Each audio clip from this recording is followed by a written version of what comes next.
Welcome to the Soligenix Webcast Event to discuss the U.S. commercial planning for SGX301 in the treatment of cutaneous T-cell lymphoma. At this time, all participants are in listen-only mode. A reminder that questions for today's call must have been submitted electronically no later than 15 minutes before today's event. If you have a technical issue, please submit your technical question via the Q&A box below the presentation video for assistance. I would now like to turn the conference over to Mr. Jonathan Guarino, Chief Financial Officer of Soligenix. Please go ahead, sir. Thank you, operator. Good afternoon, and thank you for joining us for today's investor update presentation. As a reminder, this is a timed conference call and is being recorded today, January 26, 2021. Before we begin, I would like to caution that comments made during this conference call by management will contain forward-looking statements that involve risks and uncertainties regarding the operations and future results of Soligenix. I encourage you to review the company's past and future filings with the Securities and Exchange Commission, including, without limitation, the company's Forms 10-K and 10-Q, which identify specific factors that may cause actual results or events to differ materially from those described in the forward-looking statements. Furthermore, the content of this conference call contains time-sensitive information that is accurate only as of the date of the live broadcast, January 26, 2021. Soligenix undertakes no obligation to revise or update any statements to reflect events or circumstances after the date of this conference call. Our objectives today are to provide an overview of the Ctcl treatment landscape, provide an overview of the SGX301 U.S. commercialization plan, and to discuss the value proposition for SGX301. We have a very exciting agenda that will start with an introduction from Chris Shaber, CEO of Soligenix, followed by an overview of cutaneous T-cell lymphoma, CTCL, and current treatment of early-stage disease by Dr. Ellen Kim, Professor of Dermatology, Medical Director, Perlman Center for Advanced Medicine Dermatology Clinic, Hospital of the University of Pennsylvania in Philadelphia, Pennsylvania, and lead principal investigator in the Phase 3 FLASH trial, FLASH standing for Fluorescent Light Activated Synthetic Hyperison. Dr. Kim will then give a deep dive on the Phase 3 data for SGX301. Then we will have a practitioner's view of the Phase 3 data by Dr. Polligan, Director of Cancer Biology Research, Rochester Skin Lymphoma Medical Group, and lead enrolling investigator in the study. And finally, we will provide an overview of the U.S. commercial planning for SGX301 given by Michael Young, Principal, BioMedWorks, with direct experience commercializing products in the CTCL space. He is a member of the Cutaneous Lymphoma Foundation Board of Directors and serving as Acting Chief Marketing Officer, and Dan Ring, VP of Business Development and Strategic Planning for Soligenix, and we will end with a Q&A session. Chris? Thank you, Jonathan. And thank you to all those joining us for the webcast event. We're pleased to be able to discuss our U.S. commercialization plans with you this afternoon. As you would imagine, it's truly an exciting time for the company. There's quite a bit of work that has been done on the commercialization front already and work that remains ongoing. Therefore, we will strive to provide you all with periodic updates on our progress towards SGX301 U.S. commercialization. I will note up front, however, that the purpose of today's call is to focus on our SGX301 and our commercial efforts. We do not plan on discussing our other pipeline programs on the call. However, rest assured, we continue to move our rare disease pipeline forward in accordance with the key value drivers outlined in our corporate presentation. So, I would urge all those listening today to go to the Soligenix corporate website for more detail and update on our other pipeline programs. With that, let me jump right into the presentation and start by telling you why we're so confident in SGX301 commercial success in the United States. As you will learn today, the CTCL indication is truly a tailor-made opportunity for a small company like Soligenix to effectively commercialize. What's the framework that gives us this confidence? Well, first and foremost, we have compelling Phase 3 data where there is no FDA-approved first-line therapy and where a clear unmet medical need exists. We have established strong relationships with our many key opinion leaders during the conduct of the Phase 3 study that will provide support and expertise moving forward, like you'll hear today from Doctors Kim and Polligan. We have a strong partner in Davlin for the manufacturing and distribution of the companion light device, and that distribution infrastructure is not only in the US, but in Europe. We've secured the funds necessary to support US commercial build and launch through our recent debt financing with Pontifax. And as you will hear in more detail shortly, the concentrated Ctcl prescriber base allows for a very efficient commercial footprint. So again, truly a tailor-made commercialization opportunity to continue to maximize shareholder value. For those not familiar with SGX301, it is a combination therapy or drug made up of our synthetic Hyperison ointment, that's a topical applied to cancerous lesions, followed by activation with safe, visible, fluorescent light, and which usually administered in the physician's office.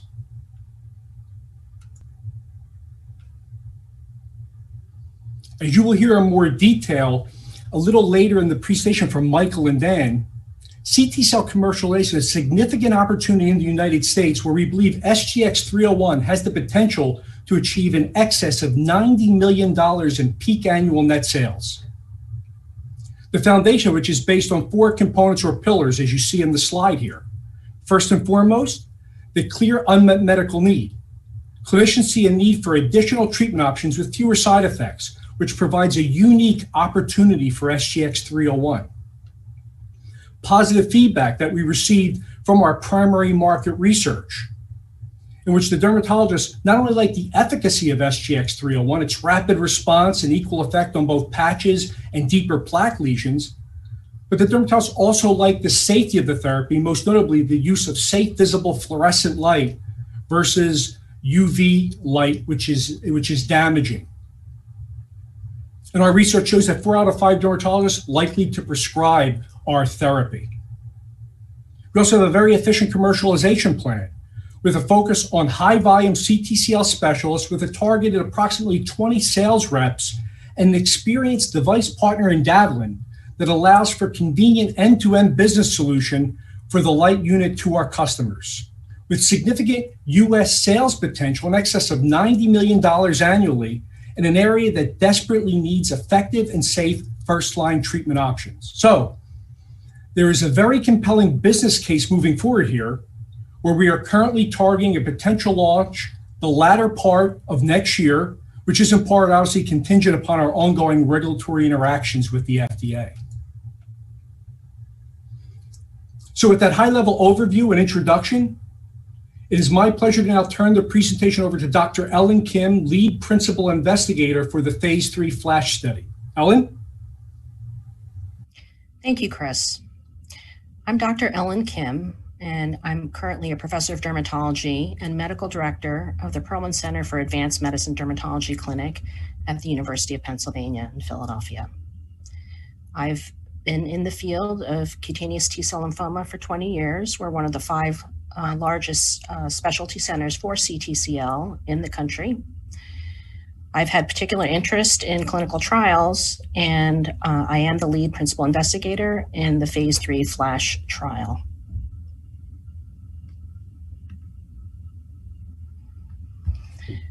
So it's my pleasure today to tell you a little bit about cutaneous T-cell lymphoma and give you a disease overview.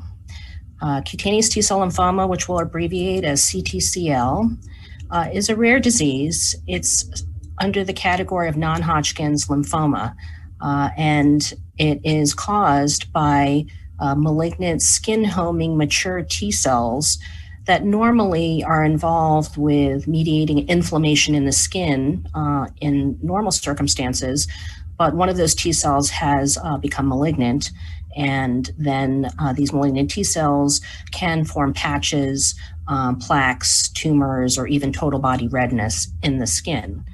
And it presents in the skin. It will present to a dermatologist for diagnosis. Currently, the overall population of CTCL includes 40,000 patients. It is considered an indolent disease, meaning it's not a terribly aggressive cancer, which is the good news. But the bad news is that it is not currently curable with our current therapies. So it does come and go for the patient's entire lifetime. It does require lifetime treatments. There are two main subtypes of CTCL. Mycosis fungoides is the subtype that shows up as patches, plaques, or tumors. Early stage patients are from stage 1A to 2A, and that's about 70% of patients, and generally has a good prognosis with an 88% 5-year survival. Sézary syndrome is the subtype of CTCL where patients present with total body redness, what we call erythroderma, and they have more severe skin disease and symptoms, and it is considered advanced stage, and those patients have worse prognosis. Most people haven't heard of mycosis fungoides, but what I usually like to say is that it is a rash that likes to mimic many other benign skin rashes. So it can look an awful lot like eczema, psoriasis, fungal infections, and those are a lot more common. We don't know what causes the cancer, so it is considered sporadic. It does not run in families. It's not linked to any infection or any sort of environmental exposure, unlike some cancers, and typically presents as these scaly skin patches or plaques in what we call a bathing trunk distribution, which means it's generally on the torso, back, at the proximal extremities and buttocks. As mentioned earlier, it is a chronic recurrent condition, and it can mimic benign conditions. And a subset of early stage patients can be more serious and progress to tumors or the erythroderma I mentioned. And then some patients can get swollen lymph nodes, what we call lymphadenopathy, LAD, keratoderma, which is thickened palms and soles, and that's called Sézary syndrome. So the way we categorize patients when they're diagnosed, it depends on what we call the Tnmb staging system. So it's basically T is the skin or tumor subtype, N is node, M is metastasis, and B is blood. But we can roughly divide people into early stage, stage 1A, 1B, and 2A, where it's just mostly in the skin as patches or plaques, not in the lymph nodes, significantly blood or organs. And that's where most of our patients present. 70% of patients at diagnosis will have early stage. Only 30% will present with advanced stage as listed there. And this is a very heterogeneous disease. So early stage patients, stage 1A, 1B, and 2A, generally have an indolent course, meaning that it's slow moving, not very aggressive, and they overall can have a long, healthy life otherwise. But of course, it depends on whether it's stage 1A. Stage 1A patients have the same overall survival as the average person on the street without CTCL. With stage 1B and 2A, there is some impact on survival, as you can see on that survival curve on the left. Advanced stage patients, like you can see the patient with the tumor on the leg or the patient with erythroderma on the bottom panel, those are patients who definitely have worse prognosis and have a higher chance of the cancer spreading internally and, of course, a higher chance of death. These are some numbers to give you an idea. So stage 1A patients have a 94% overall 5-year survival, which is, again, identical to age-matched controls. But you do see a decrease in survival with more advanced stage. And in terms of risk of disease progression, that's a common question that patients have, like what's the chance of my condition getting worse? And for limited patch patients, T1A, which corresponds to stage 1A, the risk of disease progression is 9%, so it's relatively low. And then in terms of what percent of patients actually die of their disease, that's about 26% of patients overall do end up passing from their disease. But the bulk of our patients that we see in dermatology have early stage disease. And with any cancer, we do approach this disease in a multidisciplinary way. So as dermatologist, I work closely with oncology and radiation oncology to help all of our patients. But 70% of patients are managed by dermatologists because they have early stage disease. Patients with especially limited patches, less than 10% of their body, what we call T1A, they do not need extensive staging workup. And sometimes they only have 1 or 2 patches, and sometimes we can just observe their condition on what we call active surveillance. Overall, early stage patients, about 85% will only need skin-directed therapies, which include different topical creams, skin therapies such as phototherapy or photodynamic therapy, or skin radiation therapy. 15%, however, will have refractory disease and require added systemic therapy. So there's a list of systemic therapies that we can use in combination with the skin therapies to help those patients. And so our treatment goals for this rare long-term indolent disease, because we know we cannot cure it and patients do have to be on treatments pretty much throughout their lifetime, our goals are to improve skin appearance and symptoms greater than 50% of their baseline. The patients with cutaneous T-cell lymphoma, of course, they're very self-conscious about their appearance. They can shed a lot of skin. They can be terribly itchy. It's one of the most itchy skin conditions that we have in dermatology. It can affect them in terms of waking up at nighttime and kind of scratching uncontrollably during the day. All the skin treatments do take time to see improvement. So it's not a super quick response. It can take 4 to 24 months for full response. And patients often need maintenance therapy once they achieve improvement. So this just demonstrates how therapies are really continued for the long haul for these patients. If patients do well, they can take a break, but then the condition likes to creep back and recur. So you often have to repeat prior treatments, sometimes 2, 3, 5 times in one's lifetime. Cost considerations are important given the chronic nature of this condition. So we do want therapies to be affordable to patients.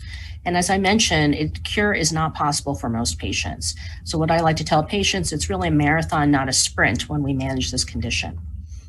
And so the flip side of any treatment is keeping an eye on the long-term toxicity of skin treatment.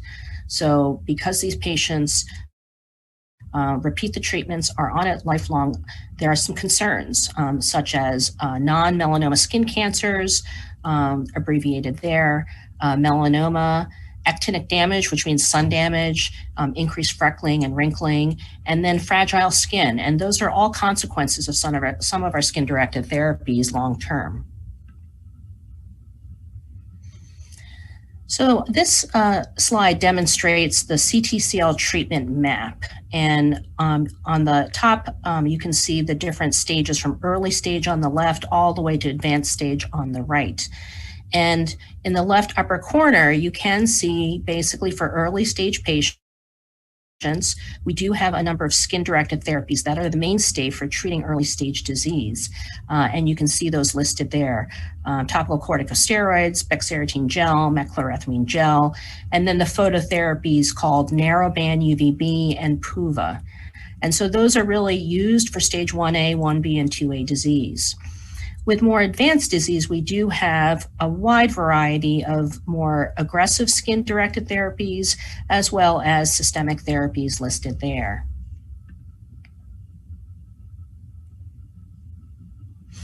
And so when we use our skin-directed therapies, we do like to think a little bit about what our goals are from the doctor's point of view. So as I mentioned, we want to improve skin symptoms and the health-related quality of life.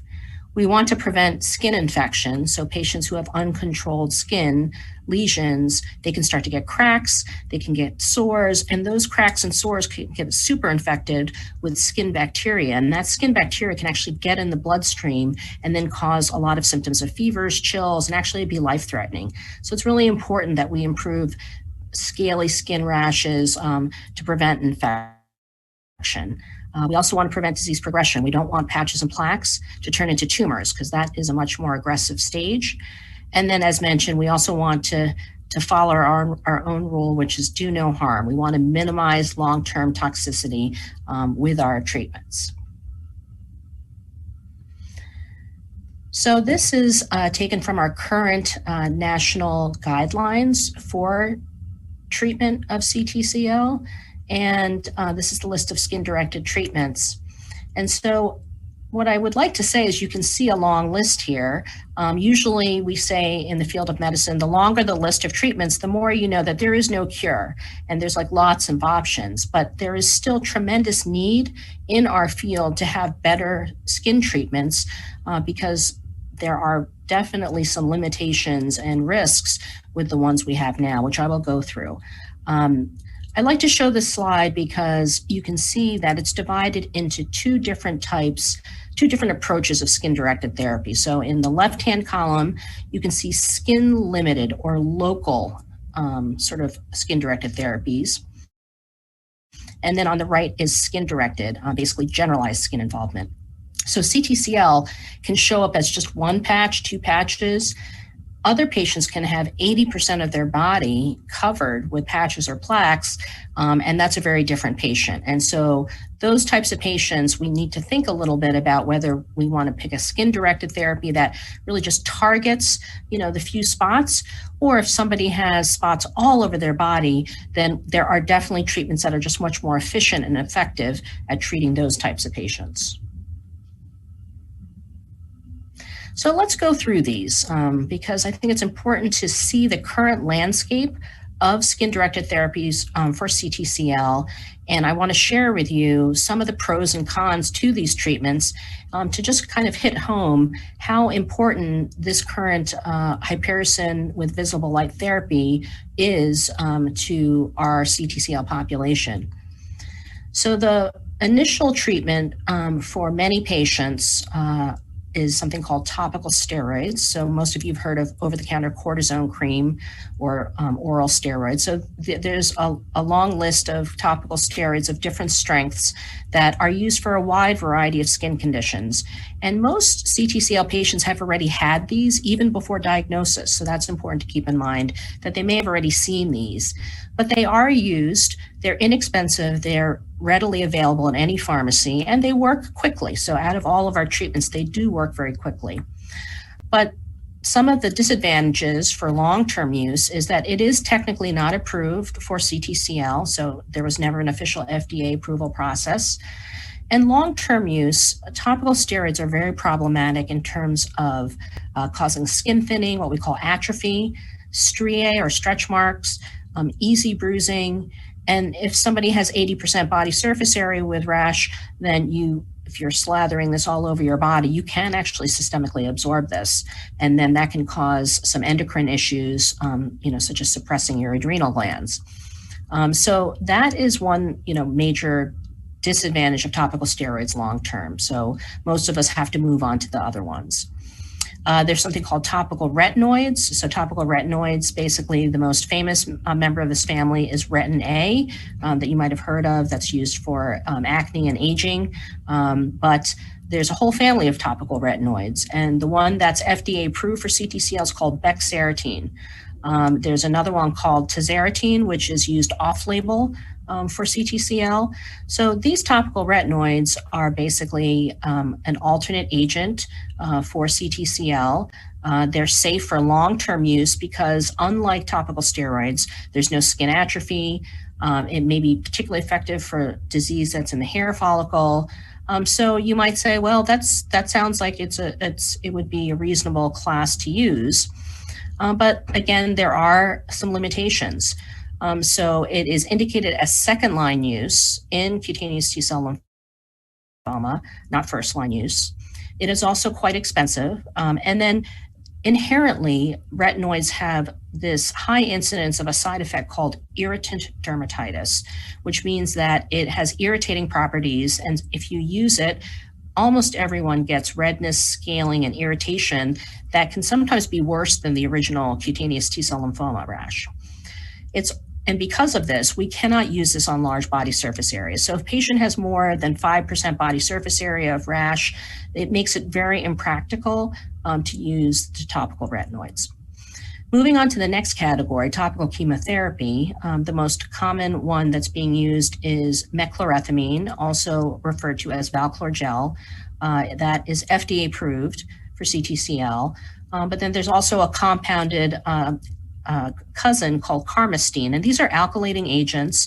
They have been used for a long time as topical treatments.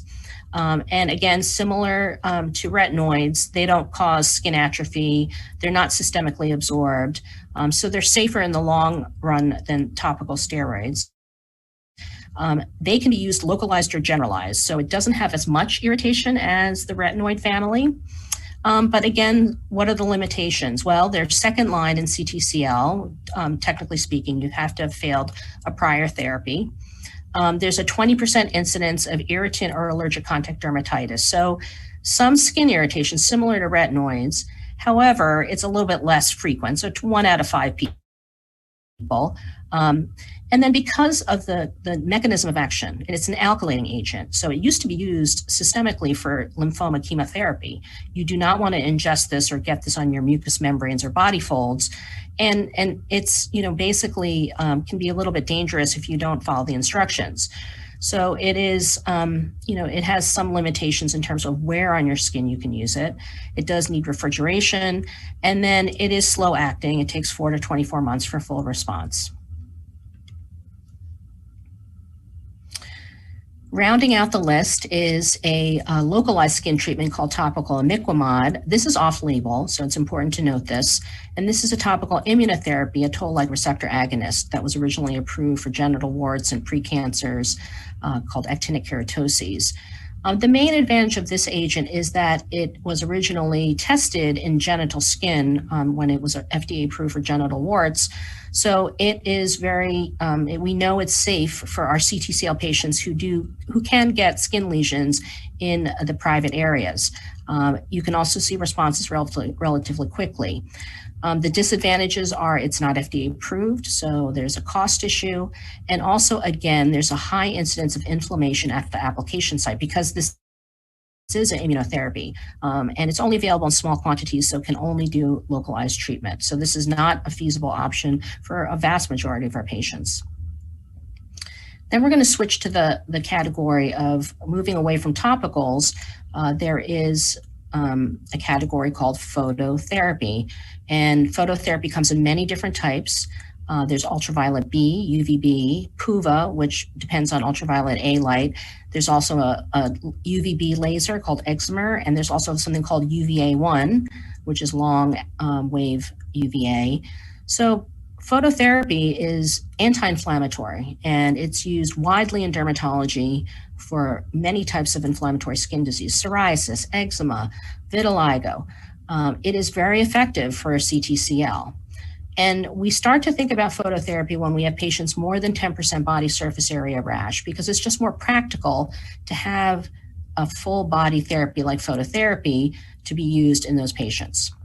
It's administered 2 or 3 times weekly, so it does require going into a local dermatology office. It does take time to work, 4 to 24 months. There are home phototherapy units available for purchase, although insurance coverage is a little bit of an issue still. And for many patients, this is an ideal treatment if you don't enjoy applying messy creams all over your body. So some patients prefer sort of the convenience of just having a treatment 2 or 3 times a week. So some of the disadvantages and limitations, it's not approved in CTCL officially. And there are basically, there are some retrospective studies, but no prospective placebo-controlled studies. There's travel time issues. But for me as a dermatologist, the main limiting issue of phototherapy is its long-term side effects. So I think all of you know that too much sun increases the risk of skin cancers, increases the risk of skin damage, premature skin aging, wrinkles, freckles, and it has limitations in terms of how much we can use it, especially in young patients, especially in patients with fair skin. And I've been in practice for 20 years, and there have been patients, once they hit age 60, 70, they start developing lots of skin precancers and cancers, and they can't use this therapy anymore. So this is a major disadvantage of phototherapy. This is why we need safer forms of photo-based therapy. And then finally, we have radiation therapy. So radiation therapy is very effective for CTCL. We do utilize a very unique form of radiation therapy called electron beam, which is much more superficial than radiation therapy you hear about for breast cancer or prostate cancer. So this is effective, but we kind of keep this in our back pocket.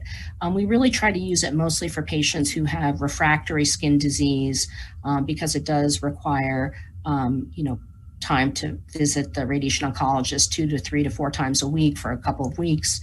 And it does have stronger side effects in the short term: radiation dermatitis, hair loss, nail shedding. It can affect the sweat glands. So it is effective, but we kind of use this as more of a last resort type of skin-directed therapy.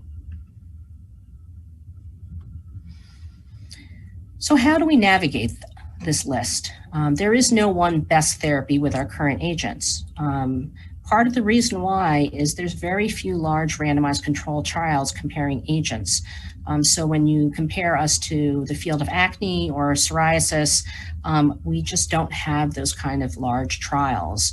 But the current FLASH study is going to demonstrate to you that this randomized controlled trial really is one of the most ambitious trials to look at this issue.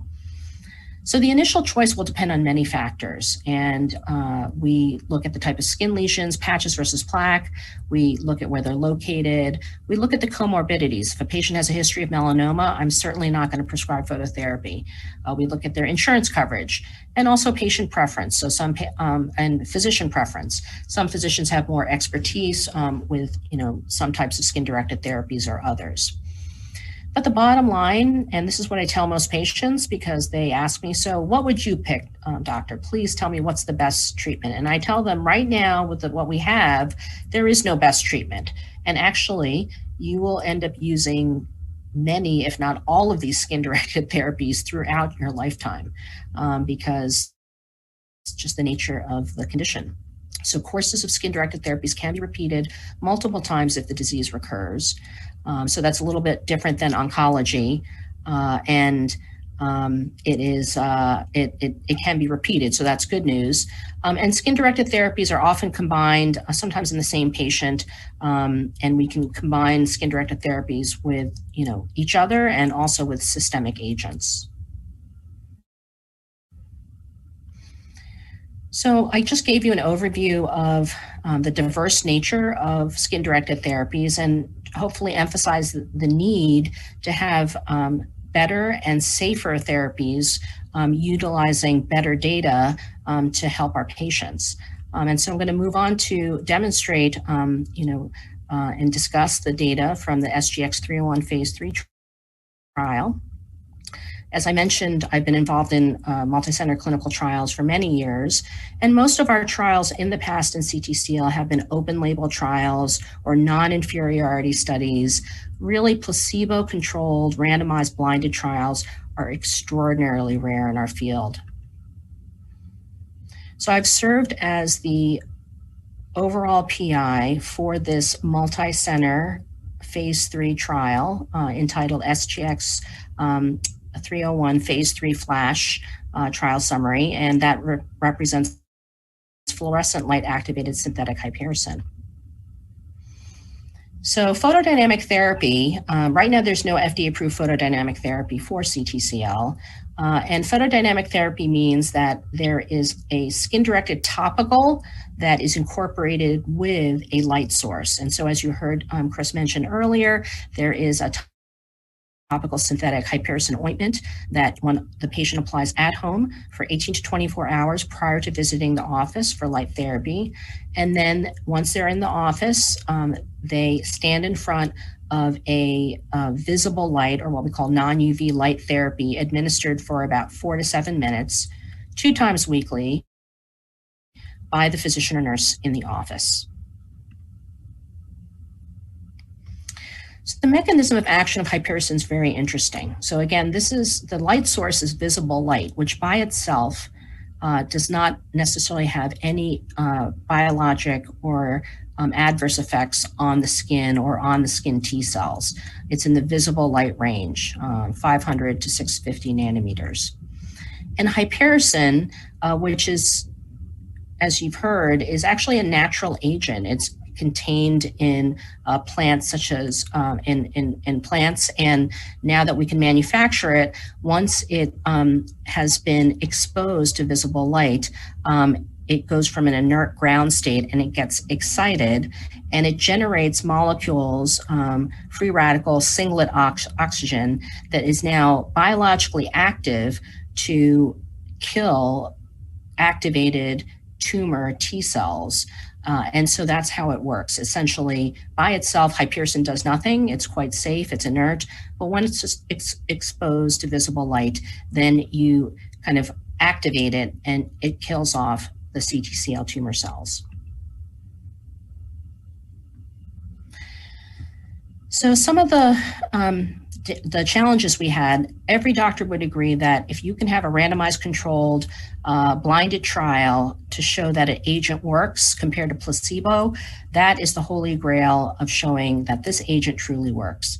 There's some challenges when you look at CTCL. It's an indolent disease, but technically it's a cancer. So there's some ethical issues about having your phase 3 trial having prolonged use of a placebo. So we decided that 2 months of placebo was really considered the longest period acceptable in this patient population. In addition, CTCL is a relatively rare disease, so we had to make some parameters to make it appealing for both recruitment and retention for these patients. And so we randomized portion of the trial 2 to 1. So basically, patients who were receiving drug to placebo was 2 to 1. And then we also had an optional compassionate use portion for basically phase 3, where everybody could receive the drug and the active treatment to motivate people to stay in the trial. Because again, patients with CTCL, they have skin lesions that can be quite uncomfortable and itchy and symptomatic. And so study dropout is a phenomenon in many of our previous trials because it's hard to stay on it if it's too long. So this was a phase 3 placebo-controlled, double-blind, multi-center pilot study. It recruited 169 patients with early-stage disease, so patients with patches or plaques, nothing internal.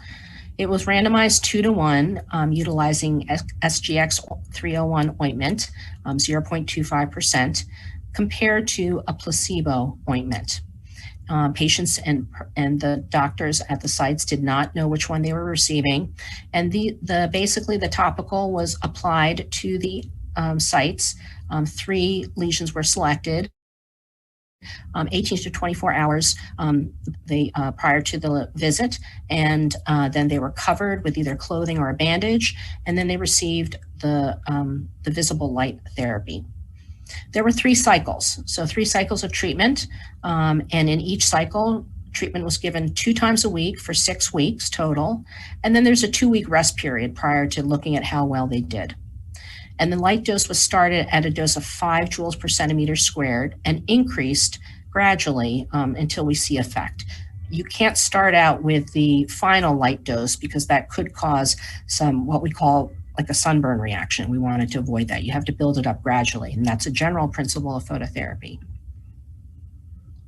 So this is just demonstrating the details of each cycle. So cycle 1 was our primary endpoint. It was double-blind, 3 index lesions treated, and we looked at basically primary efficacy, so clinical response rate of the 3 treated lesions compared to, people who had placebo. In cycle 2 was open label, and all those who received placebo could cross over and start receiving active drug. we still looked at just 3 index lesions. And it was an extended clinical efficacy endpoint for the trial. For cycle 3, which is optional for patients, this was compassionate use, and patients could treat more of their lesions. So additional lesions besides the original 3 could be selected for treatment. So we're very happy to see that we reached our primary endpoint after cycle 1. Again, I want to emphasize, in a randomized, controlled, blinded, placebo trial, we achieved our primary endpoint. The way we define success in our field is basically looking at least 50% clearance improvement of the skin lesions, and that's a standard assessment. We also used a standard scoring system called the Composite Assessment of Index Lesion Severity, and that's a composite score looking at the redness, the flaking, how raised it is, and the size of the lesion. And essentially, we had a cumulative score of the 3 index lesions by Kales, and we compared basically the Kales score from week 8 to their baseline. And if they achieved at least 50% improvement, that was considered a response, a clinical response. We did used the same endpoints for cycle 2 and for cycle 3. So for cycle 2, patients had received basically 12 weeks of therapy, and for patients at the end of cycle 3, they would have received 18 weeks of continued therapy. And as one would expect, we would hope to see continued increasing response with more therapy. So for cycle 1, we reached our primary endpoint. It was statistically significant with a p-value of 0.04. After cycle 2, which was basically 12 weeks total of therapy, we reached the statistically significant improvement in treatment response, and we saw a response rate of 40%, which was statistically significant with that p-value. And then after optional cycle 3, you could see that patients who actually received longer treatment, the response rate gratifyingly went up to 49% after that cycle 3. Again, statistically significant. So to demonstrate, exactly what we're seeing under the skin, under the microscope, the visible light, basically SGX301 plus visible light, the penetration that we would expect would be designated by the yellow arrow. So you can see there that on the left of that, you can see regular UV light and ultraviolet B light basically can penetrate through the top layer of skin to what we call the epidermis, which is that top pink layer. But one of the major advantages with SGX301 activated with visible light, that you can actually get depth of penetration even deeper than standard phototherapy, hopefully into the dermis. So the dermis is that middle pink layer. So what are the clinical significance of that mechanism of action? So there are different types of skin lesions in early stage CTCL. There's patches and there are plaques. Patches are not raised, they're thin. Plaques are raised almost to the thickness of like a necktie. And as you would imagine, patch lesions often respond more quickly than plaque lesions because they're thinner. And what you can't see with your naked eye is that plaque lesions, often the malignant T cells extend not just into the superficial dermis, but kind of deeper into the middle of the dermis. So one of the challenges of our field with our current skin-directed therapies, all the creams I mentioned, even some types of the phototherapy, they do not penetrate deep enough for patients with plaque lesions. So there's a huge need for patients with plaque lesions. Our current skin-directed therapies are not enough. And often those patients have to go on an internal systemic therapy, pills or self-injections or IV infusional therapies to get rid of those plaque lesions. So we were very interested in looking at whether or not SGX301 with visible light had efficacy in both patches and plaques. And many previous studies for other skin-directed therapies haven't looked at that.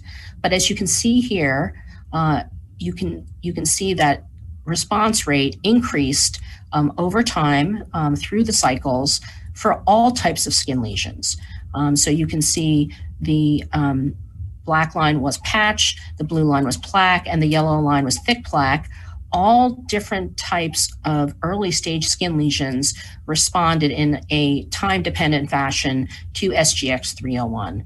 And that is a huge difference between this particular skin-directed therapy and previous ones. And what about safety? This may be, to me, one of the most compelling advantages of utilizing SGX301 and having this part of our toolbox in CTCL and moving it up sooner as frontline therapy because of the safety profile. So the mechanism of action, this is visible light. It's not mutagenic. The mechanism of killing off the T cells does not cause DNA damage. That's what non-mutagenic means. Whereas things like nitrogen mustard, mechlorethamine, or phototherapy, part of the reason why there's increased risk of skin cancers is because they are mutagenic in terms of their effects on normal DNA in normal cells. So that is one advantage of SGX301. In addition, the medicine is not, the topical SGX301 is not taken up by normal skin. The visible light by itself has no effect on normal skin. That's in strong contrast to phototherapy. It's only applied on cancerous lesions. So it minimizes healthy skin damage. And because it's selective in the lesions, the amount of sort of bystander damage to the surrounding skin is much less than conventional phototherapy. In addition, the short-term side effects of SGX301 were extremely low and very low compared to other recent trials of mechlorethamine gel or bexarotene gel.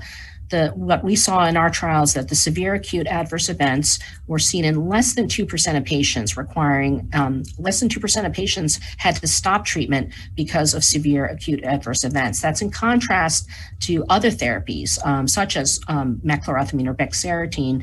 Up to a quarter of patients had to actually stop therapy due to these primary irritating or local inflammation of the skin events that are just part and parcel of these older skin-directed therapies.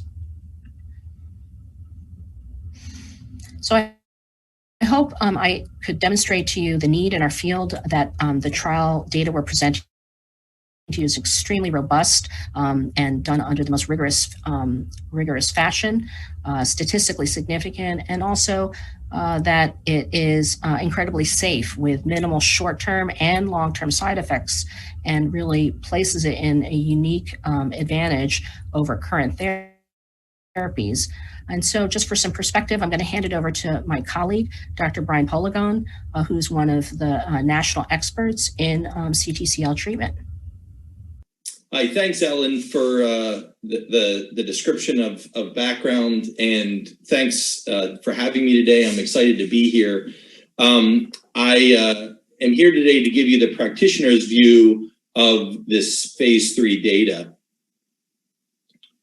My name is Brian Polligan. I am both a researcher and a scientist. I have a basic lab where I study various mouse models of disease, and I'm very active in doing clinical trials and have an active clinic for seeing patients with mycosis fungoides, which, as you know and have heard today, is a rare non-Hodgkin's lymphoma. I'm the director of cancer biology research at the Rochester Skin Lymphoma Medical Group. I am a dermatologist by training, and I've also done a research postdoctoral fellowship at Yale. I did my internship at Stanford and my medical schooling and my PhD work at the University of North Carolina. And today I'm just going to give you my experience with SGX301. I was likely asked, one, because of the activity of my clinic, but also because I was the lead enroller in the FLASH study. And in my opinion, we need this therapy now. So this is an important additional therapy for what we currently have. This disease has no cure, but in early stages, patients, because it's indolent, patients will live with this disease for a long time. And so therapy is really needed, both from the standpoint of treating a cancer, but then also the quality of life for these patients. We know that the majority of our patients are going to have quality of life issues with itch. So itch is a commonly associated problem with this lymphoma, as well as the rash. The rash in and of itself is not just simply unsightly, that people don't want to have rash on their skin, but it can be itchy, it can be flaky. Patients are leaving scales everywhere, and treating it both from a lymphoma standpoint, but also from a quality of life standpoint is very meaningful. For early stage disease, which is what we're talking about here, my preference is to use skin-directed therapies. This is consistent with national guidelines and what we all do as experts in this field. And what those therapies that are skin-directed need to be is both reducing the burden of disease, hopefully by getting rid of the rash, but also in some cases by alleviating that itch and the scale and the redness, but by reducing the burden of disease. But importantly, because patients are going to be on therapy for a long time, we also have to have few side effects. So, we can't use, say, standard chemotherapies in this realm, because patients are going to have to live with these therapies for a long time, and toxicity and low side effect profile is really important. So with patients on this drug, interestingly, again, I have only a population of patients that have been on it, but all of my patients showed benefit with SGX301. The application was simple. It was intuitive to patients. They're putting on an ointment on the lesions that are being treated on the lymphoma. And the nice thing is that because of that, you can direct this therapy right to the cancer. And that's really an important benefit when you're looking at a treatment like this. The treatment itself is standard. We do phototherapes in office for decades. It's been the mainstay of treatment. Ultraviolet phototherapy for psoriasis has been around for many decades as a standard therapy. In mycosis fungoides, it's been around for decades as a standard therapy. And that therapy requires patients to come into the office, they get a quick treatment in 10 minutes or so, and then they're on with their day. But because of that interaction, there are some benefits, which is I get to see the patients when I need to and when I want to, because they're coming into the office. So it really allows you to monitor the benefit and the progress on even up to a weekly basis when necessary. And then lastly, that light treatment for SGX301 is, as I'll show you later, is extremely well tolerated. So with our currently available therapies, there are currently none that are approved in first line. Okay, so from that standpoint, we have to have either had failed other therapies or they're not even indicated in disease. Now, we do have therapies and we use them, but that's certainly a big barrier to the utility, is when they had to have failed other things or when they're not even indicated. And so there's none of those currently. Whereas the way that it's looking, SGX301 should not have these limitations. And the ability to prescribe it as a first-line therapy for all patients will be a nice ability to, when a patient comes in, we can consider it in all patients, and there won't be any of this backside end of things, which in the real world really does get in the way. So there are plenty of therapies that I can't use because I can't get approved, or because it won't be covered because it hasn't been approved or doesn't have the necessary studies. And that's should not be the case with SGX301. As it goes for topical therapies, most of the current topical therapies are just not as effective as we would ideally want them. And so we need other things, and it's always nice to have another therapy when your other therapies aren't as effective as you would like. Also, they have different side effect profiles, and certainly the side effect profile of SGX301 is really outstanding. It's very well tolerated, and really should allow for another good option for patients when they're considering treatment options. The patients that I have treated and that what the study results have shown durable response to disease. And I honestly think that this is one of the important parts of what I'm seeing, and that is not really yet fully developed in the data as we get into some of our later time points and some of our follow-ups. But certainly, because I do have a big cohort of patients on drug, what I'm really struck by is potentially even a unique thing is that there are patients that are having durable responses late after treatment, even again where they're not being treated because they had a response and that response is being maintained. So unlike some therapies where you might treat, the disease may look better, you stop the treatment and you get recurrence, I have some excitement that there might be longer durable responses with this disease. Indeed, as I'm seeing patients a year out from treatment, I'm seeing some really maintained responses, which is a great finding that's just not currently developed yet. How does this compare to phototherapy? So we have topicals and we also have phototherapy, namely ultraviolet phototherapy, which is a standard treatment here. And there is just a really big difference between these two light sources. So on the ultraviolet standard treatment, which we've used for decades, there is the risk of developing skin cancers, including melanoma.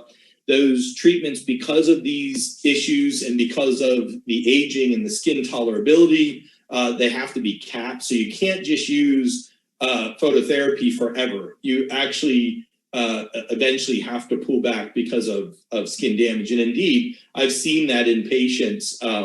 It's luckily become less as we've had other options. But in the early days of treating, you would see patients whose only option was phototherapy, and indeed their skin, they tapped out. Either they ended up with melanomas or they ended up with skin problems and thinning and dermatitis and other issues that they really just couldn't use prolonged ultraviolet light phototherapy. And we don't see that with this visible light source.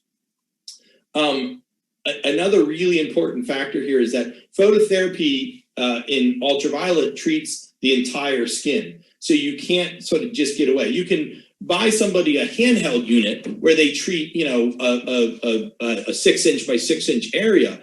But then if you need to treat 8 lesions on the skin, well, you have just amplified your treatment time by 8-fold, and that can become very onerous. And so what you're left with is using a whole body approach or a panel, just like you would think in a tanning booth. And so the exposure of the body to UV radiation is whole body. Whereas with this treatment, one, we're not using ultraviolet, we're using visible light. But equally important is the exposure can be directed just to the cancer and not to the whole body. As I mentioned, this is a visible light source, not ultraviolet. Because it's visible, there shouldn't really be any of those same risks we've just noted, and we can direct treatment with the drug itself. So another important point is that this is a treatment for early stage disease, but we can treat both patches and plaques. So patches are those flat, sort of thinner lesions. They're easier generally to address because they aren't as thick. And thickness in a plaque, which is a thicker lesion off the skin, those are thicker, and it obviously takes skin penetration, and you need to ensure that whatever treatment is getting down deep enough. And indeed, we have that issue. Some treatments work, quite well with patch, but don't really address plaque so well, or really start to fade off as you get plaques. Ultraviolet light narrowband UVB is an example of that, where as you start to get thicker lesions, it starts to fall off. what the data has shown so far for SGX301 is that we are treating both the thin and the thick lesions. And that really is an important point, because it gives us an opening to not have to really pick only certain patients or a number of patients, because those thicker, more advanced, because that would lead to a higher level of, that is more likely to lead to other therapies, including systemic therapies. Those thicker lesions can be treated with this. And sort of an important sort of leeway, important thing to note about that is that in some of those thicker patients with thicker lesions, we end up having to go to systemic therapies, pills and infusions, because we really can't get to the disease. The disease is too thick, and often those patients also can have itch, and it can really be a very morbid disease that's in front of you. And you move to systemic therapies even though they have an early stage of disease.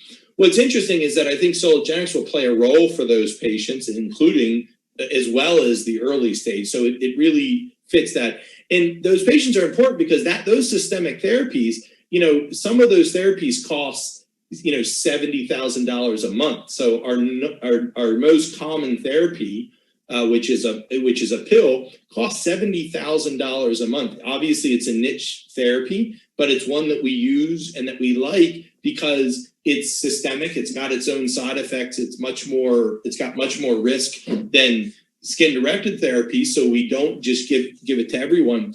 But for those patients with thicker lesions, that's what you do. And I think that there's a chance that this drug will also be able to help with that, and that will also save money over time, because this drug should not be costing $70,000 a month, I suspect. So SGX301 has shown that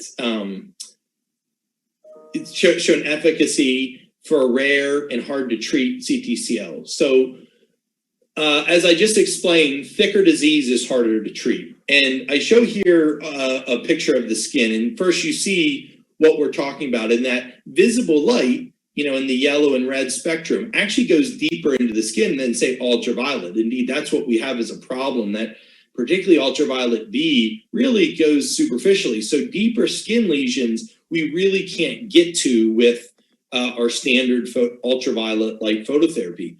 Whereas with the visible light penetration, we have that ability. The data has so far shown that plaques are treated with this disease. And perhaps most important, at least to me as a practitioner, is there's a type of Mycosis fungoides called folliculotropic. It means it lives in the hair follicles. And as you can see here in the hair follicle, the hair follicle lives deep in the dermis. And so you follow this hair down, and that base is where the hair follicle is.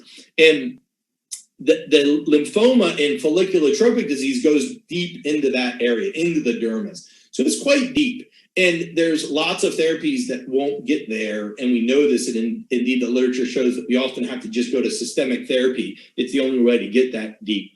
Well, interestingly, there have been, both in my center as well as others, there have been folliculotropic patients. We presented a case study at the recent World Congress of Cutaneous Lymphomas on patients with folliculotropic disease. And ultimately, there are responses. And so the patient I had presented has had a really significant response, clearance of this deep lymphoma that typically would require systemic therapy. And the patient had failed many, many systemic therapies. They had been on all the systemics. So this wasn't somebody treatment naive. This was somebody that had already been on many, many systemic therapies, total skin electron beam. And so to see their response to this drug was really pretty amazing, because almost unexpected, because you didn't know whether the drug would penetrate and where it would be. So that's very encouraging long-term for what we're seeing and for the success of things. And like I said, I still see this patient, and they've continued to stay clear. So those are the kinds of things that I think will come out with time that are going to further our understanding of this drug. So The takeaways here are that this is a therapy that's effective in early stage disease, and that it's not only effective early, and so that the study, which you had seen earlier by Dr. Kim, showed that there are responses actually quite quick, and so that response happens early, but then gets amplified with time, and you see even more response as time goes on, and so that's very encouraging. And then I would further extend that by saying, in seeing patients even further out, I'm seeing some patients who continue to have response, and that's very encouraging. It's very well tolerated. So compared to other therapies, the side effect profile is low. Patients were able to continue on therapy. Few patients, none of my patients had to leave study. I think that's always an encouraging, particularly because I did have quite a number of patients on study. And then this safety and efficacy both is encouraging for as an option for my patients. So in summary, I just wanted to address a few things. One is to reiterate that this could be an option for all early stage patients. Hopefully we'll be there as first line and should be there in first line. It fills a current need in our treatment landscape, as I've shown you, for a number of reasons, both because of just not having the efficacy that we would all desire in a therapy of current therapies, as well as a safety profile and a line of therapy that really has major potential. We can continue to use this treatment because it's safe, so we'll be able to continue to use it long term. So these patients aren't treated like, say, some cancers where you treat for 3 cycles and you're done. We actually generally have to treat these patients for long periods of time, years in many patients. And so being able to have a drug that's safe and can be used for long periods of time is important, particularly when they're showing, good effect. Also, if new lesions occur, or if lesions recur in only one area, we're going to have the benefit of just treating target lesions, just treating new lesions with this therapy, rather than having to start a whole nother course of, say, systemic therapy, or a whole nother course of, whole body therapy. We can really just treat what we're needing. Maintenance is very important. There's a whole literature on that, of showing the benefit of maintenance. And what by maintenance is you get what you can out of the therapy, but then because of the disease and because it's difficult to, if not impossible, to cure the disease at the moment, that you're going to need to continue to treat at some point, and whether it be less frequently but continually, or taking treatment holidays and then treating additional lesions. But by being able to address those things in a directed fashion, where we treat lesions that are there, we really have a benefit for this therapy.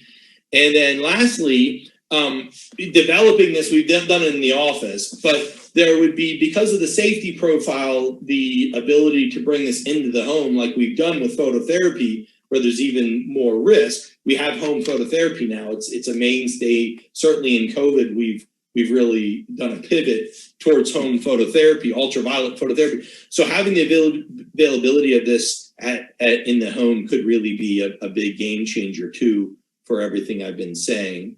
And so I appreciate your time and listening to me. And I'm now going to hand it over to Dan Ring and Michael Young, and they're going to talk to you about SGX301's U.S. commercial plan. Thank you. Thanks, Brian. I'm Michael Young, and I serve in the capacity of acting CMO and a strategic consultant to the company. I've had the pleasure of directing the launch of over 20 new prescription products globally, and over 6 new agents in the CTCL arena, including Targretin caps and gel, as well as Ontac. I'm joined for this section of the discussion by Dan Ring, Vice President, Business Development and Strategic Planning. Dan and I will take you through the company's market assessment and go-to-market planning.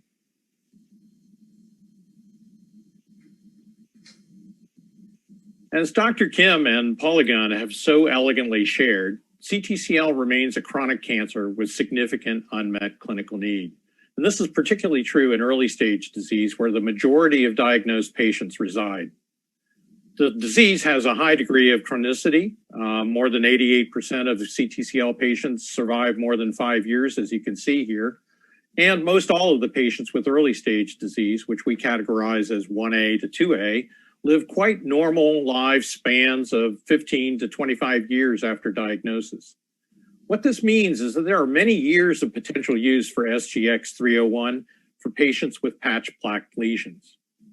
As you can see from the lesion photos on this slide, CTCL is a highly symptomatic and devastating disease in its later stages, but the early stages pictured on the left are typically patches and plaques which have proven highly responsive to SGX301 topical therapy.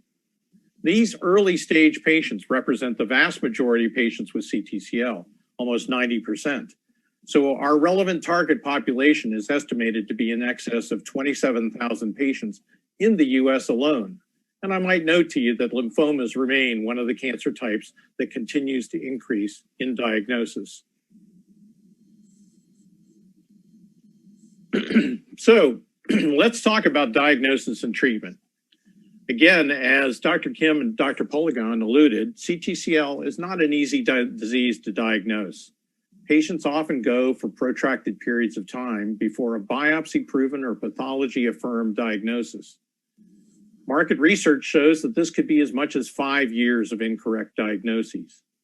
But if you look at this chart here, it's frequently the community dermatologist who makes the referral to a CTCL expert dermatologist for that confirmatory diagnosis on what we consider the rash or patch that just won't go away.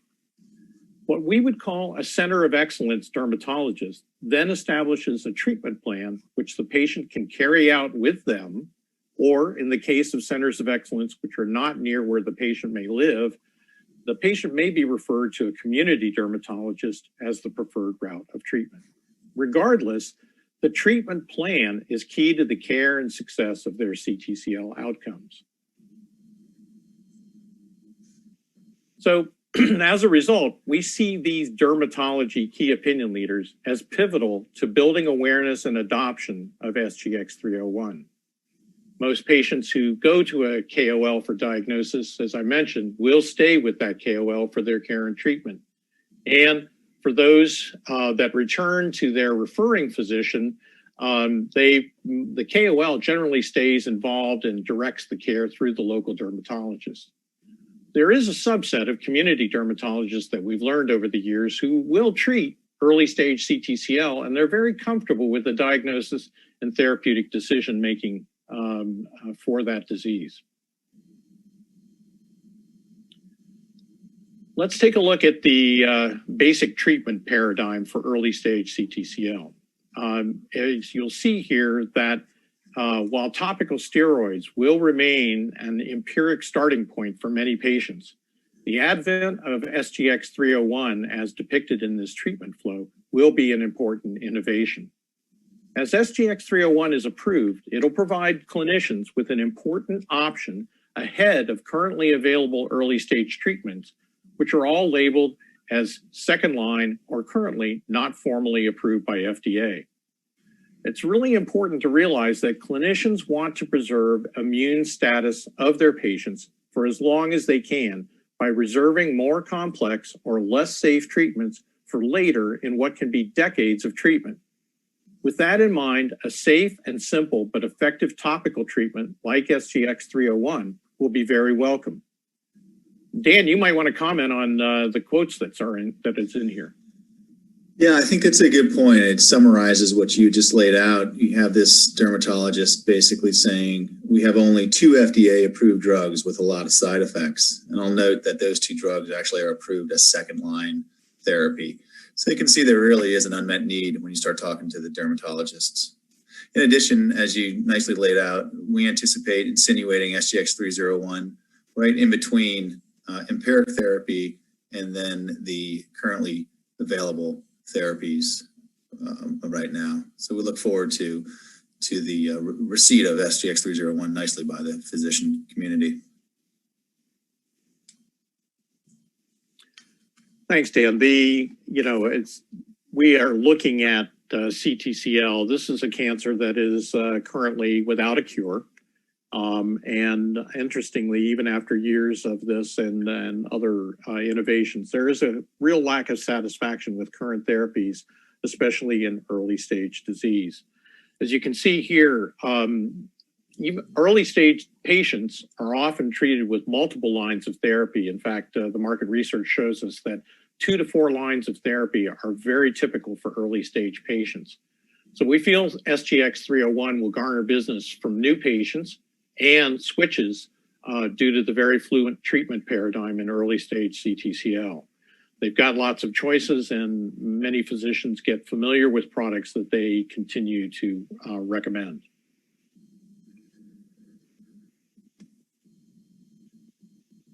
Dan, I think that what we see here with the profile of CTCL and on SGX301 and CTCL is some interesting responses that came out of our depth interviews. Yeah, sure. So thanks, Michael. I'll spend the next few slides going over some of the market research findings that we have. Last year, we spent a fair amount of time understanding the market and physician feedback on 301. We reached out to 75 dermatologists and shared a target product profile for 301 and asked them to assess the profile on a number of attributes. The headline is that SGX301 is seen as superior to the existing therapies for early stage CTCL. And specifically, these dermatologists really liked that 301 is equally efficacious in both patches and plaques. In particular, they feel that NB-UVB, which they use a fair amount, has reasonable efficacy on patches, but limited efficacy on plaques. So that plaque data really resonated with them. Secondly, the dermatologists told us that they really liked the safety and tolerability profile of 301, in particular, the lack of cumulative toxicities. We then asked them to rate SGX301 quantitatively on a number of attributes, and that's what this chart here shows to the right. Simply put, 0 or less than 0 means SGX301 is not as good or is inferior to what they're currently using. Anything above the 0 means SGX301, in their opinion, is better than what they're currently using. As you can see, on every attribute we tested, these physicians felt that SGX301 is currently better than what they have in their treatment armamentarium. And then finally, we heard that the twice weekly regimen for SGX301 is viewed as a benefit over the typical 3 times a week regimen that they're currently using for NB-UVB. We then went on to ask the physicians about their projected usage of 301. And the headline here is that the physicians told us they would rapidly integrate 301 into their clinical practice. In fact, 4 out of 5 derms are likely to prescribe SGX301. The vast majority of these prescribers told us that they would switch patients onto 301 immediately upon FDA approval. We did find out that topical steroids will remain the common first-line treatment, but SGX301 will quickly move into a first or second line stage position. And that's what you can see in that chart there to the right. In addition, we learned that the first line FDA indication will drive increased utilization. And then finally, the majority of these derms told us that SGX301 will replace NB-UVB over time, in their opinion. All of this feedback we find to be incredibly encouraging. So in summary, what we learned from this research is that overwhelmingly, the physician perceptions of SGX301 are positive. And so we wanted to share here just 2 verbatims from that market research. The first one here on the left, I'll read it for you. The physician said, you get 40% reduction, 50% reduction in a plaque in the first 12 weeks. That's comparable or probably even better than what UVB could do. That's where I use PUVA or PUVA and interferon, is people who have plaque stage disease. If I had my druthers, I would go straight to that SGX301 rather than treat them with UVB. The other physician told us I'd be very likely to prescribe it, 301, because there are not a lot of options that are available for patients with early stage CTCL. We shared just these two. We have a number of other verbatims that we could have shared that were equally positive on the profile of SGX301. So again, we're really encouraged by this feedback and excited to provide an option to the physicians. Okay, so you saw this slide in Ellen's presentation. What I wanted to do is just key in on the early stage portion of this treatment map, and that's where SGX301 will be used. So you can see we're positioning SGX301 ahead of meclorethamine, bexarotene, NB-UVB, and PUVA. And we anticipate being the only FDA-approved first-line therapy. And it's worth reminding our audience that the majority of these diagnosed patients are actually exactly in this region. If you look at the top bar here, in the US, of the approximately 40,000 living patients diagnosed with CTCL, the vast majority of them are at this end of the spectrum. There are very few patients in the stage 4 end of things here, certainly less than 5,000 patients at the later stage piece of this. So I think that's an important takeaway, Dan. Yeah, no, that's a great point, Michael. We're playing in the deep end of the pool, if you will, right? Right. Excellent. Okay, so I'm going to move on. And over the next few slides, we'll shift gears and discuss the companion light device. So as you heard Brian and Ellen say, phototherapy is a mainstay treatment of early stage CTCL. And just as a reminder, SGX301 is a topical ointment that's applied to the skin and then activated by visible non-ultraviolet light.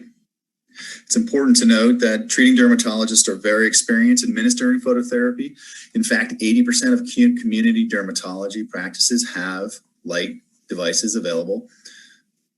100% of the US CTCL clinics currently administer UV therapy, despite it not being approved for CTCL. And there are many examples of successful dermatology phototherapy combination products, so Levolin Blue U, Uvidex Theracos, and Medvixia PDT as examples. And we anticipate that the home utilization of SGX301 as part of our life cycle planning will be a huge boost in the use of the product as we go forward. Yeah, Dan, I thought it was particularly interesting that practicing specialist dermatologist, certainly somebody with tremendous experience over the last couple decades, suggested that when he trained in the 90s, as you see in the quote here, some of my mentors used UV light therapy without thinking twice. And so today, you know, he's looking at this and saying, you're exchanging CTCL, which is a reasonably, you know, highly symptomatic disease, but something that won't harm you, for skin cancers and melanoma, something that is not only disfiguring, but a more life-threatening disease. You know, we consistently got those kinds of comments about relative safety with 301. Right. Okay. So we're very excited to announce our agreement with Davlin. We mentioned this earlier this month. Davlin is a leading manufacturer of phototherapy products used worldwide, based here in the United States. Through this agreement, an exclusive agreement, we'll have manufacturing, distribution, and services in partnership with Davlin. This partnership allows us to leverage their technical and manufacturing and their commercial capabilities in both the US and Europe. And we think this will allow us to rapidly and efficiently distribute the SGX301 companion light device. In this slide, I just want to provide a little more detail on the Soligenix Davlin partnership. We think it provides a complete end-to-end seamless business solution for our physician customers. I'm just going to take you around the figure there in a clockwise manner. So starting down in the lower left corner, the ordering and delivery of the devices, whether to the clinic or eventually to the home, will be managed by Davlin. They have years of experience in this transaction and distribution capability. They also have a 24/7 customer service call center that we'll be accessing. With respect to reimbursement support, We think Soligenix and Davlin will be able to tag team on this, whether it's CPT reimbursement or insurance, commercial insurance coverage, to assist our patients and physicians in getting coverage and access to the light. Moving around the clock, so they're at the 1 o'clock position. We anticipate the Soligenix clinical team to provide clinical support to our physicians to the extent necessary. We look forward to providing a co-pay support program for our commercial pay customers. And then finally, the maintenance and ongoing service of the units out in the field will be handled by Davlin. So operational excellence with respect to the light device is a critical piece of our commercial success, and we believe partnering with Davlin, an experienced phototherapy manufacturer and leader in the industry, will provide this to us and our customers. And Dan, you know, it didn't go unnoticed in our discussions with them that there are virtually no dermatology clinics or private offices that don't have familiarity with Davlin. So we've really paired up here with, you know, a fundamental, not only a leader in this end of the therapy side of things, but certainly a company that's already developed a longstanding relationship with many of these offices. For sure, yeah. Without a doubt, they are a well-known brand name and leader in the space. We're very happy to be partnered with them. So real briefly on this slide, I just wanted to provide some additional information on what the light device itself looks like. So the companion light device was developed to be used specifically with SGX301, and it's ready for commercialization. We were able to leverage an existing platform that Davlin has been making for more than 10 years. It's equipped with Davlin's latest software and hardware technology. And from a capacity perspective, they're able to produce thousands of units per year and is ready for commercialization in the US and Europe. So we're going to shift gears here and just talk a little bit about the go-to-market plan. And Michael, I think you can speak to this slide. Yeah, I'm happy to. So the vast amount of experience that's been collected over the last couple decades here in launching numerous new products into this really has confirmed the fact that the prescriber base for cutaneous lymphoma has really, if you will, settled out into some fairly concentrated geographic reach.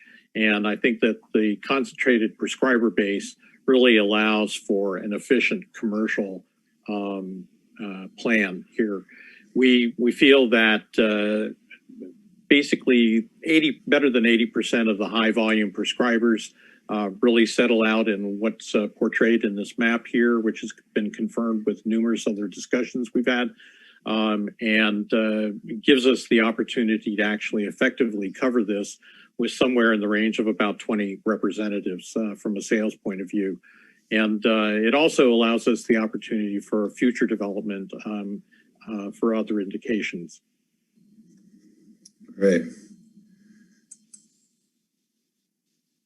All right, so I'll discuss this slide, Michael. So our market access strategy is still being developed, but we did embed some payer research in the market research that we conducted. And we found that payers are likely to cover the drug and the light treatment if it is shown to be safe and efficacious. We know that the drug product will be covered under Medicare Drug Part D. And as a rare disease, we don't expect SGX301 to have a large financial impact on payers, nor do we believe that there will be large barriers to access. With respect to the light treatment, we believe that the SGX301 light treatment will be reimbursed under a CPT code. And then finally, as we move forward with the market access implementation, we look forward to and anticipating having support from KOLs and the patient advocacy groups to support our reimbursement efforts because it's such an unmet need.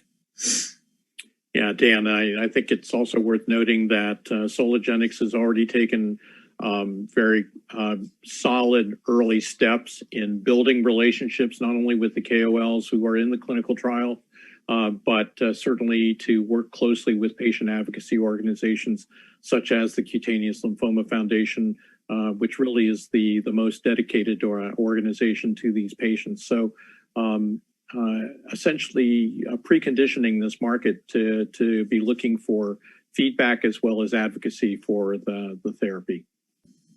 Okay, so we synthesized everything we learned in that market research and did our analysis to inform our patient-based U.S. forecast. And we are projecting greater than $90 million at peak year sales. Total revenues over that forecast period, we project to be $700 million. From an expense perspective, we anticipate pre-launch costs of roughly $7 million and then an ongoing annual marketing and sales cost of less than $10 million. We're able to achieve these low expenses because of the compact rare disease that we're operating in.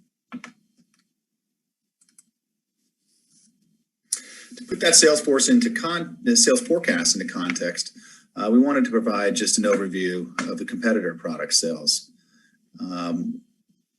Valchlor, Targretin, and NB-UVB are doing roughly $40, $30, and $50 million respectively in the U.S. by our own estimate, despite them not being either approved for CTCL or approved as second-line therapies. Now, this slide we're really excited to share. This is the hopeful brand name and logo for SGX301. I say hopeful just because we haven't gotten final FDA approval, but we wanted to share this with you.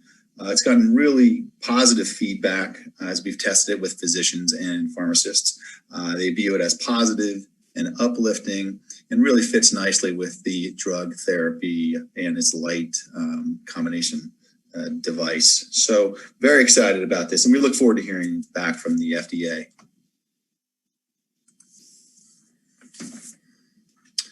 So regarding next steps from a regulatory perspective, we thought we'd share just a little bit of the anticipated submission timeline. So all patient visits for the FLASH trial have been completed.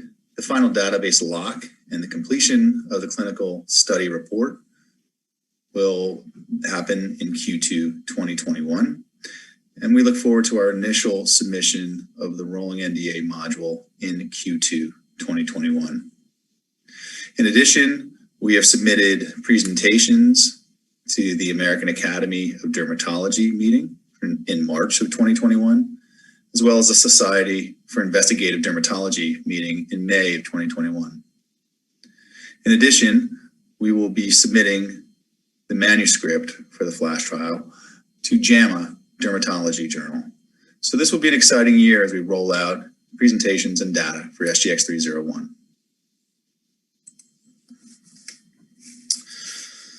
So from a lifecycle management perspective, we see nothing but upside.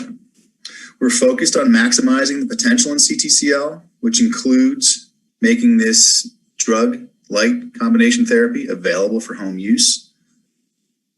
But we also have plans to explore additional indications, all of which are much larger than CTCL.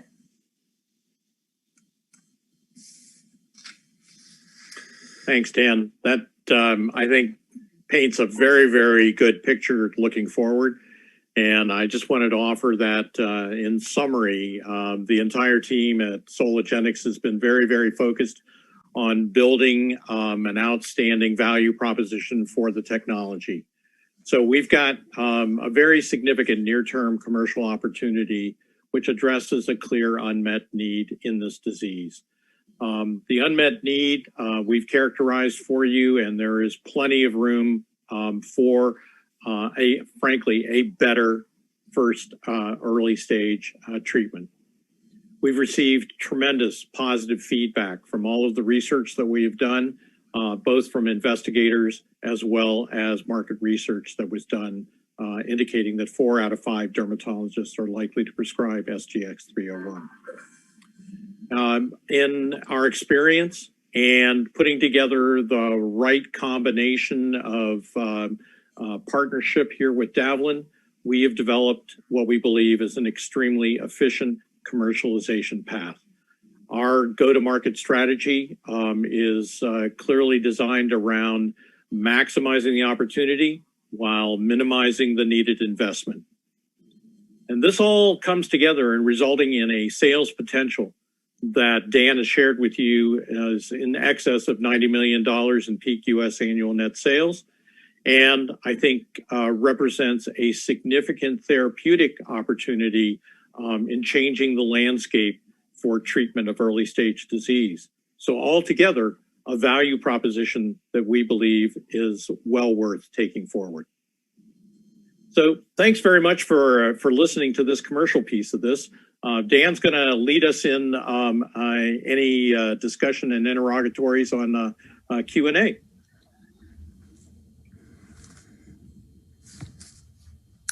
Great, thanks, Michael. We had so much good information to share that we ran longer than we'd expected. So we'll try to get to as many questions as we can. We might go over it a little bit, but we'll dig into the questions. So in going through the questions, we received several relating to our decision to commercialize in the U.S. Rather than partnership. So maybe Chris Shaver, do you want to address this question? Sure, Dan. We looked at commercialization versus partnership. We looked at over the last 12 plus months, we had a number of companies conduct detailed diligence, and we had a number of in-depth discussions regarding valuation of potential terms. Through these discussions, however, it became apparent that there was an expectation valuation gap, and importantly, that we would retain less than half of SGX301's value. By way of background, typically in biopharma licensing deals, and Dan, correct me here if I'm incorrect in my statements here, but even a phase 3 licensure retains no more than 40% of the product value. So since CTCL is a highly specialized small orphan market with a discrete prescriber base, we're not talking about hundreds of reps like a primary care product. So this is truly a unique, tailor-made market opportunity in the US. So at the end of the day, we did the financial analysis of deal versus no deal, and we concluded the US partnering was not in the best interest of our shareholders or the company. I'll just add to that too, because obviously another question comes up as well. What is the potential partnership interest ex-US? And what I can say here is that we do continue to have active partnering discussions with a number of companies regarding ex-US rights, and we'll obviously update everyone if and when something is concluded. Obviously, we can't talk about anything till we have definitive agreement. So obviously, we continue on that front, and we'll keep everyone updated. Great, thanks, Chris.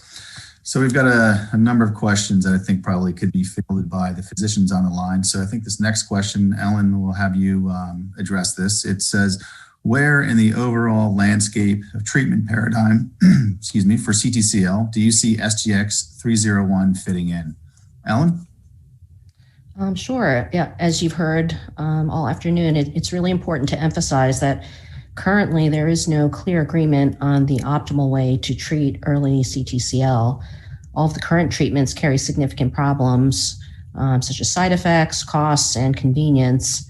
And additionally, most patients will be treated for years, decades sometimes, because this is a relapsing disease. And typically, patients will try many therapies. They'll go through the list that even when they help, lose effectiveness over time.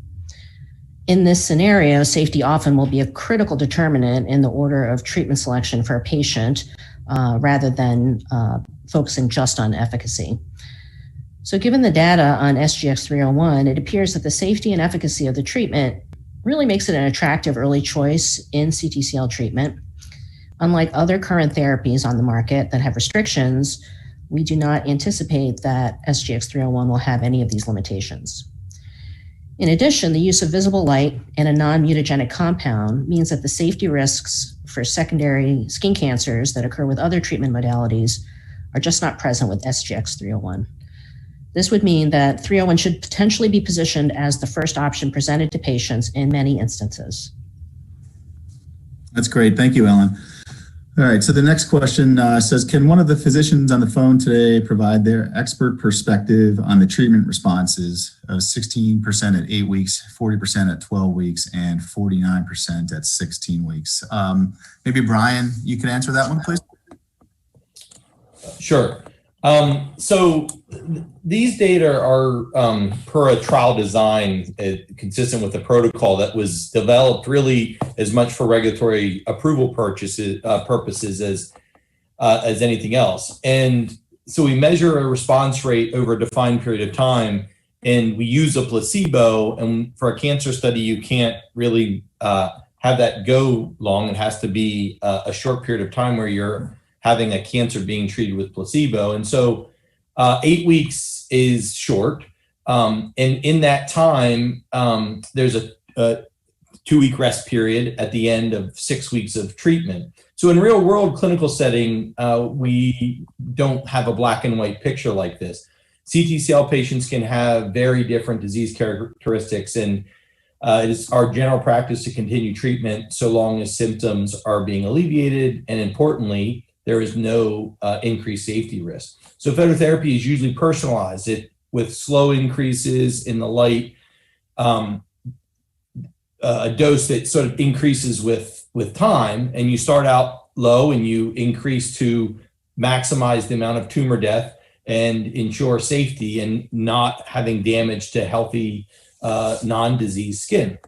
So this titration can take weeks, up to 4 weeks, and in some skin types, this means that your optimal dosing really doesn't happen for several weeks. And so when you look at the data here, you're looking at optimization, you're looking at clinical trial design. And so some of those questions are really answered by that. With other phototherapy and photodynamic therapies, treatment timelines are often significantly longer and continue to show improvements beyond, the initial few weeks. So also, if you look at other therapies and you extract that sort of early data, other therapies have been looked at over longer periods of time. So Valchlor was studied for 12 months, and that's why there's an extended trial design here. So we have cycle 2, we have cycle 3 to extend out that data from cycle 1, all of which the cycle 1 and cycle 2 data being significant, but it explains why you see that initial cycle 1. Also, if you extend out your view to where you're looking at patients who have been on all 3 cycles, that's 18 weeks through cycle 3, we're seeing that 49% of all patients saw a significant improvement, and that's going to be important here. Particularly if you look at other therapies available, that those response rates are certainly on the same, it's comparable when you pull out and look at those specific timelines and time points for those studies. And so we see that this SGX301 improves over time, and ultimately that's an important factor in looking at the data. Great, thank you, Brian. So we'll continue here. A few more questions. So this one says, once treated, does the disease recur, and how long will a patient be on SGX301 therapy? So maybe this is a good question for our medical director here at Soligenix, Dr. Christopher Polligan. Chris, can you answer this, please? Sure, Dan. I think we've alluded to this a little bit in the presentation already, but to summarize it, based on the phase 3 data that we have, which again, this was a real world use model in which we took the patient and they were treated in all the diseased areas of their skin. We estimate that a patient's going to use 1 tube or jar of SGX301 per month for at least 4 months. Obviously, how much each individual patient's going to use depends on each individual patient's disease burden, right? For example, the more areas of skin involvement they have, the more ointment they will use at one time.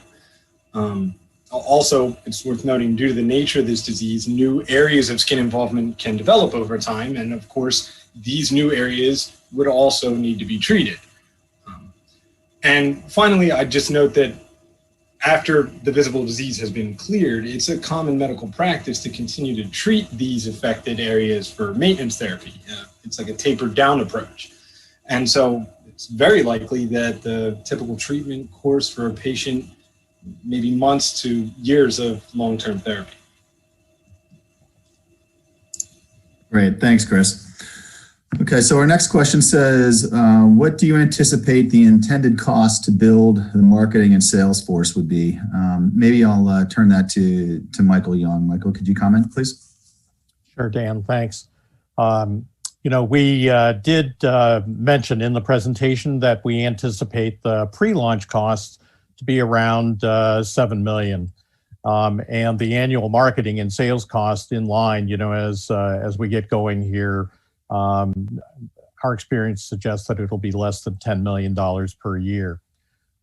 These numbers, just to give some perspective, are not in the typical tens of millions that you see for major drug launches, largely because CTCL is an orphan disease, and that's, as we pointed out, is managed by a limited number, very compact group of prescribers, at least here in the U.S. So we really don't need a massive 500 plus sales force calling on physicians to achieve our sales objectives. And that's one of the uniquenesses of CTCL and certainly a rare disease or orphan drug approach. We can do this with a small, focused, we anticipate approximately 20-person sales force. And, if you really think about it, it's actually a tailor-made market for a company of the focus and interest of Soligenix.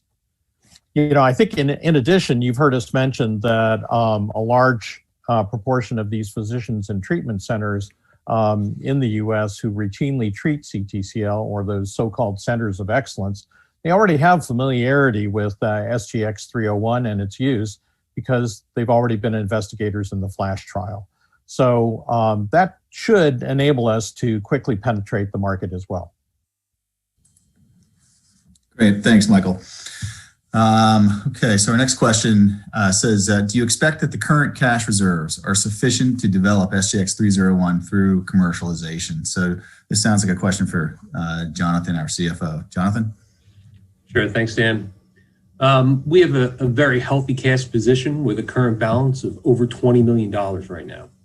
This reflects our recent deal with Pontifax, a highly regarded fundamental life sciences fund based in Israel, which added $10 million to our cash runway, and which gives us access to an additional 2 tranches totaling another $10 million that's not currently included in our cash balance.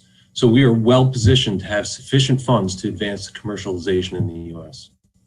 In addition, we remain very optimistic to augment this further through later partnerships to advance SGX301 in other jurisdictions, such as Europe and Asia. It's also important to note that we have a $20 million ATM with B. Riley to judiciously supplement our cash if and when we need the need arises. And based on this strategic capital structure, we are well positioned for success and really have no need for a large capital raise anytime soon.